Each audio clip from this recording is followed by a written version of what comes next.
Esports season has started back up. As many of you know, this is kind of my bread and butter. This is what I've niched into, and this is what I'm passionate about.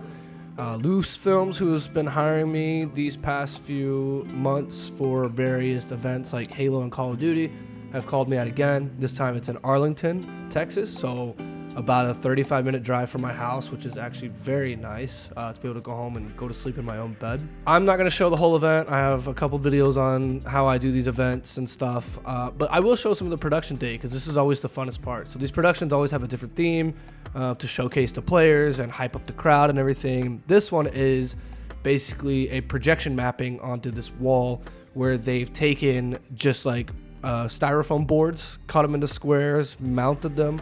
And actually for this one, I'm going to be the cam op. This is my first time being a cam op to this level on a dolly. It was a little nerve-wracking, of course. You know, you don't want to be the guy to slow things down.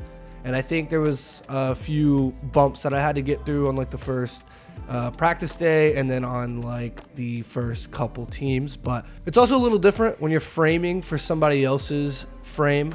I was framing for what I thought looked good, and not that it was a bad thing, but they have a particular way that they want it framed, and it was just kind of like rewiring my brain in such a short amount of time, but a lot of fun. I had a ton of fun doing it. It was so cool working with these guys. One compliment I did get about these events is they used to bring out a whole team of people, so they used to have about 3 people filming these events.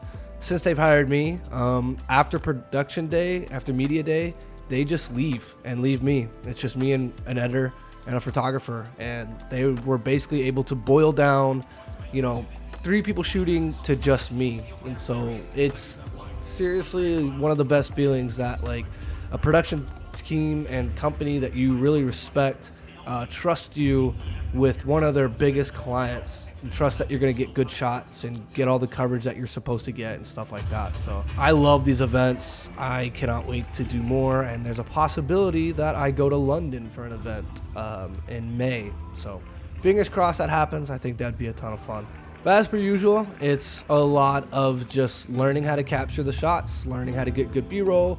The events thematically are the same. The stages are usually kind of the same. Trophies the same. Teams are the only thing that really kind of change up from time to time.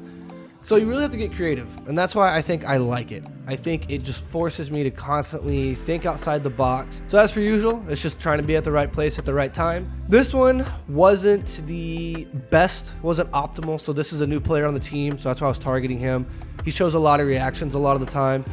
It was just very unfortunate he turned his back to me to react, but I honestly should have planned better for that because his teammates were the opposite direction of where I was standing. So I should have been on the reverse side of that and caught his reaction looking up and down my direction. That would have been a killer shot. But yeah, last but not least, I mean, the main thing about this is this Tamron 35 to 150. I'll preach about it until the day I die. This is the best lens. It's the most flexible lens.